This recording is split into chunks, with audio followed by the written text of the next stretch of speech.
Սիրելի հայրենակիցներ, 6 տարի առաջ Հայաստանի իշխանությունները առաջին անգամ մեր նորանկախ պատմության մեջ կրակեցին սեմական ժողովրդի վրա, սպանելով և վիրավորելով մեր բազմաթիվ համաքաղաքացիներին։ Այսօր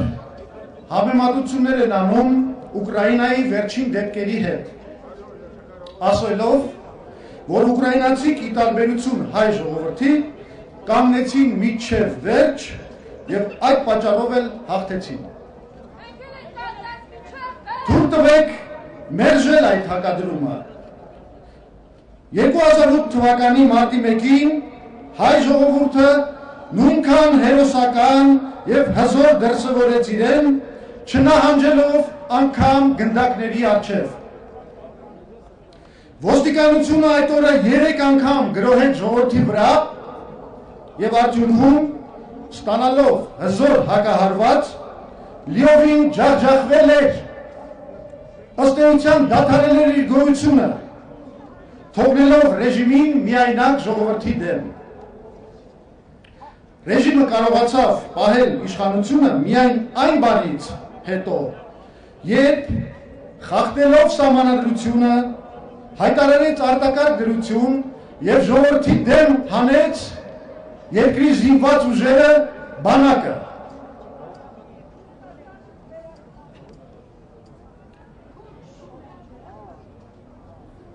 Այդպես չեղավ Ուկրաինայում։ Ինչու Հայաստանի իշխանություններին հաջողվեց այն, ինչը չհաջողվեց Ուկրաինայի իշխանություններին։ 2008 թվականին իշխանությունը պիններ և համախմբված, վայելում էր ուժային կառույցների և խոշոր գործատերերի անվերապահ հավատարմությունը, իշխանությունը վերահսկում էր տնտեսական գործընթացները երկրում և ուներ աշխարհաքաղաքական կարևորագույն կենտրոնների քաղաքական և ֆինանսական աջակցությունը։ Ռեժիմը կարողացավ կատարյալ տեղեկատվական շրջափակում ստեղծել մարտիմեկյան արյունալի բռնաճնշումների շուրջ և ապահովել ժողովրդավարական Եվրոպայի թողտվությունը Հայաստանում մարդու իրավունքների և ժողովրդավարության խախտումների նկատմամբ, ինչի շնորհիվ ըստ էության մեկուսացրեց մեր ժողովրդական շարժումը։ Ճիշտ է, համար պայքարի շնորհիվ մեզ հաջողվեց վերականգնել շարժման թափը և 2011 թվականին արաբական գարնան բարենպաստ միջազգային միջավայրում ևս մեկ անգամ գրոհել ռեժիմի դիրքերը, բոլորդ հիշում եք։ Իշխանությունը սակայն պահպանել էր միասնականությունը իր ճամբարում, ինչպես նաև արտաքին քաղաքական աջակցությունը, ուստի այդ գրոհը սահմանապակ արդյունքներ արձանագրեց։ Այն ժամանակ մենք ստիպեցինք ազատ արձակել բոլոր քաղբանտարկյալներին և վերադարձնել 3 տարի շարունակ օկուպացված ազատության հրապարակը ժողովրդին, բայց իշխանությունը տապալեց արտահերթ ընտրությունների միջոցով դեպի ժողովրդավարություն անցման շուրջ ծավալված երկխոսությունը։ Նման վիճակում շարժումը ընտրեց պայքարի նոր ճանապարհ, Սերժ Սարգսյանի և նրա քաղաքական հենարանի աստիճանական մեկուսացման ռազմավարությունը։ Դրա էությունն էր ստեղծել ճեղքեր իշխանական կոալիցիայի ներսում, նվաճել ժողովրդական շարժման համար նորանոր դաշնակիցներ քաղաքական ուժերի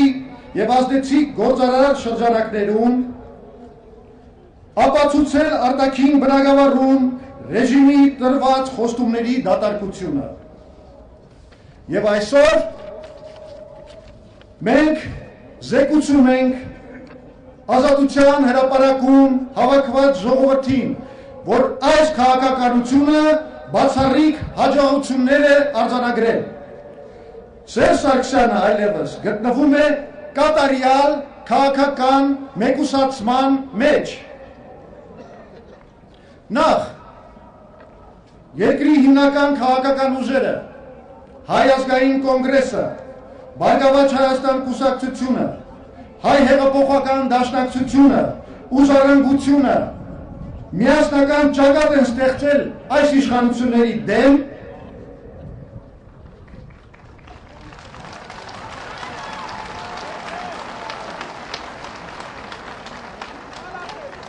եւ համագործակցության այս ձևաչափը թույլ է տալիս ժողովրդին հուզող բոլոր հարցերով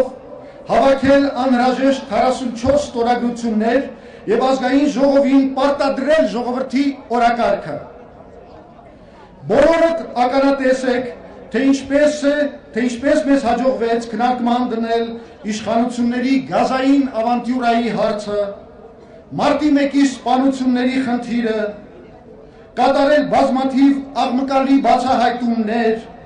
որոնք ուղղակի բարոյալ լքել եւ կազմալուծել են իշխանական մեծամասնությանը։ Վստահ եմ, որ կոնգրեսի մուտքով ազգային ժողովում հեղափոխված մթնոլորտը նպաստել է նաեւ այսօրվա հանրահավաքի բազմամարդությանը։ Հերթի մեջ է կառավարության անվստահություն հայտնելու հարցը եւ ես այլևս չեմ բացառում, որ ինչ-որ պահի 4-ի ձևաչափը դնի նաև Սերժ Սարգսյանի պաշտոնանկության հարցը։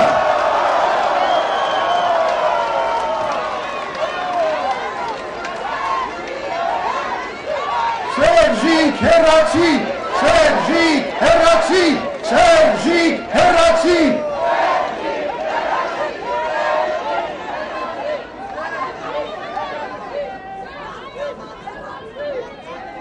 Ամեն դեպքում ակնհայտ է, որ ազգային ժողովում եւ ազատության հրապարակում պայքարի համակցումը ել ավելի խեղճ վիճակի մեջ է դնելու իշխանություններին եւ թույլ կտա լրիվ նոր բացունքներից գրոհել ռեժիմի դիրքերի վրա։ Երկրորդ, այսօր Սերժ Սարգսյանի հրաժարական են պահանջում հանրության գրեթե բոլոր հատվածները եւ շերտերը։ Գործարարներ,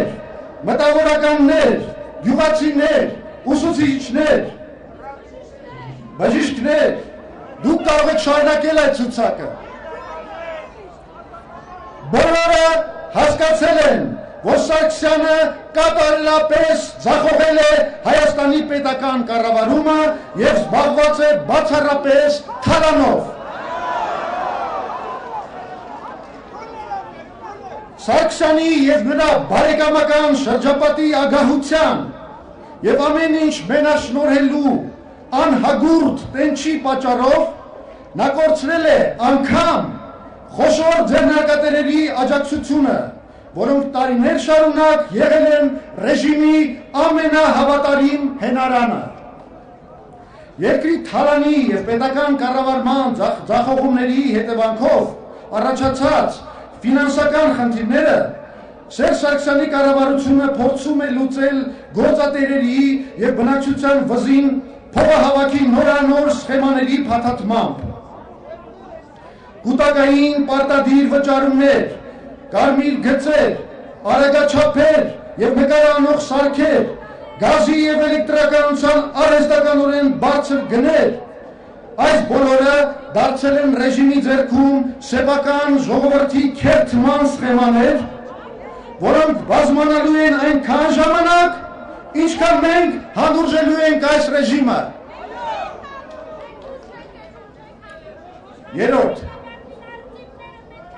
Երրորդ, մի քանի խոսք արտաքին քաղաքականության բնագավառում։ Հայ-թուրքական հաշտության եւ եվրոասոցիացման բանակցությունների տապալումը, Ռուսաստանի հետ վստահելի հարաբերություններ կառուցելու Սերժ Սարգսյանի ակնհայտ անկարողությունը մեկուսացրել են ռեժիմին նաեւ արտաքին հարաբերությունների բնագավառում։ Աշխարհաքաղաքական կենտրոնները այլևս չեն սատարում նրան ոչ ֆինանսապես, ոչ էլ քաղաքականապես եւ ուշադրություն այլևս չեն հանդուրժի ուժի կիրառումը հայ ժողովրդի ընդվզման դեմ։ Իդեպ, այնինչ ես ասացի, ոչ ենթադրություն է, ոչ էլ քաղաքագիտական վերլուծություն, սա ինֆորմացիա է,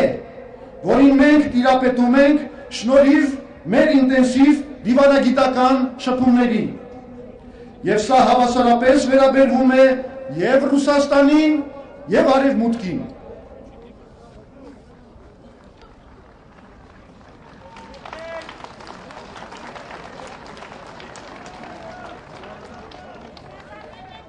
Սերժ Սարգսյանի ռեժիմը երբեք այսքան թույլ չի եղել։ Այսօր ոչ թե շարժումն է մեկուսացած, ինչպես անցյալում, այլ մեկուսացած է Սերժ Սարգսյանի ռեժիմը եւ ստեղծվել են բոլոր նախադրյալները Սերժ Սարգսյանի հեռացման գործընթացը սկսելու համար։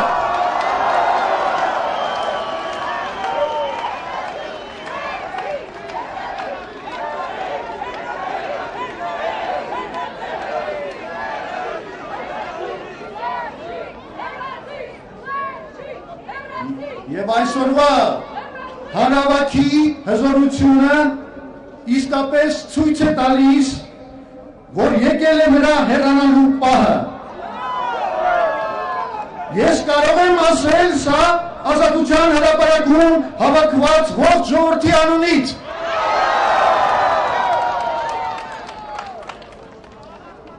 Ձեր այոն նշանակում է, որ Հայաստանում բոլորի համար եկել է կողմնորոշման պահը։ Բոլորը պետք է որոշեն, ժողովրդի հետ են, թե Սերժ Սարգսյանի։ Այսօրվանից մեկնարկող քաղաքական գարունը դառնալու է Հայաստանի ճշմարտության պահը։ Եվս մեկ-երկու այսպիսի հանրահավաք եւ մենք կուղարկենք Սերժ Սարգսյանին պատմության գիրկը։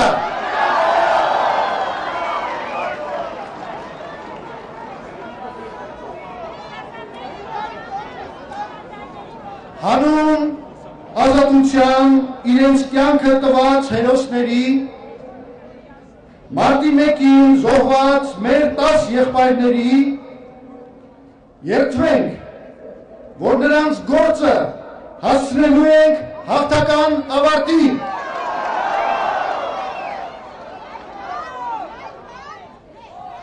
Եվ Հայաստանը